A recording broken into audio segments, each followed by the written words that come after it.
Ramaswamy, and today I'm going to be talking to you about large language models and irrelevant context. To illustrate the paper that I'm going to be talking about today, I wrote here a quick prompt, and this was actually listed inside of the paper as well. Maria buys a large bar of French soap that lasts her for 2 months. She spends $8 per bar of soap. Every 10 months, Maria's neighbor buys a new shampoo and moisturizer for Maria's neighbor. If Maria wants to stock up for the entire year, how much will she spend on soap? Obviously, it's $48 if you do the math out. But the important thing to note here is the red text that I highlighted. Because if you look at it, it's actually irrelevant, and it has no bearing on the rest of that prompt. But what's interesting is that if you were to put this into an LLM, or at least at the time, if you put this particular one into that LLM, it would have failed. It would have given you a completely irrelevant answer, maybe like $20 or something. And that's just because that model gets confused. And that's essentially what we're trying to understand inside this paper, which is the distractibility of these large language models. As part of this, identified 2 related literatures inside of that paper. Firstly is called self-consistency. And this essentially is an add-on model that illustrates improvement to logical reasoning inside of these LLMs, particularly where the number of steps required to answer a question increases. So in really, really high orders of magnitude. And this will make more sense later on as I talk about the data set that we're using. This will become important. Secondly, effective chain of thought, it takes 2 to tango. So this one illustrates the impact of swapping keywords inside of a sentence.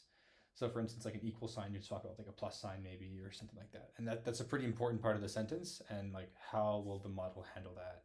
Which models are more resistant or robust against those types of changes is essentially what this study covered. Which actually is a bit different than what we're studying, because inside of this paper, what's really being understood is irrelevant context specifically, not important context, but irrelevant. So anything that's not related. Okay, so quickly to talk about the paper, the data set is called GSM-IC, which is an arithmetic reasoning data set, meaning that they're all mathematically related and they require some number of steps. And they're labeled according to the number of steps that's needed to solve that problem. And each one of those is again inserted with some irrelevant sentence into that in order to try and prompt it to do an incorrect or get an incorrect response, or test its ability to handle that. In terms of evaluation metrics, micro accuracy for the individual test problem performance, macro accuracy for the performance of that entire class, and then normalized accuracy to normalize to base model accuracy.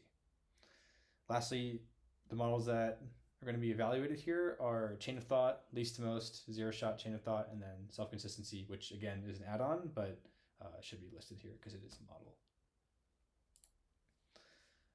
Okay, so the results of this entire experiment basically showed that least to most had the best performance, and actually quite by a large margin too, specifically with macro performance, but the micro as well, all of them, it performed much better. And when adding that self-consistency as well, as you can see in the middle portion here, it really shone with a fairly high accuracy.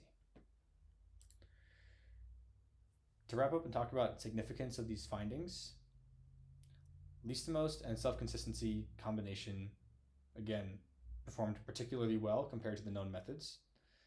And out of this study, what was actually found is that the most distractible irrelevant sentences were in-topic sentences, meaning sentences that were related to the rest of the prompt. So if it's about picking strawberries and you included an irrelevant sentence about strawberries, it might be more distracted than if it were out of topic. If you use similar names throughout the rest of the prompt, so if you use George to do something and then George something else that's irrelevant, it's going to be more confused by that. And then if you use some reasonable range of numbers where your irrelevant sentence has similar numbers to what else is going on inside that problem. Okay, so this is actually the key point of the study as well, which is that models can be distracted without altering the main prompt. So in a lot of other models, they'll actually adjust key parts of that sentence. But inside of this model, what's really important is that without actually changing anything about your prompt, it could be the same exact prompt. If you just add another sentence that means nothing, now there's a significant difference in the output that you get. And this is really important because as generative AI becomes more and more prevalent in our lives, I think it's extremely important to understand that these models can be trusted and how exactly they're going to act as we start to change the way that we speak to them and talk to them, and as it gets more and more complex. Yeah, and with that, here are my references for this presentation, and thank you all for listening. Have a good day.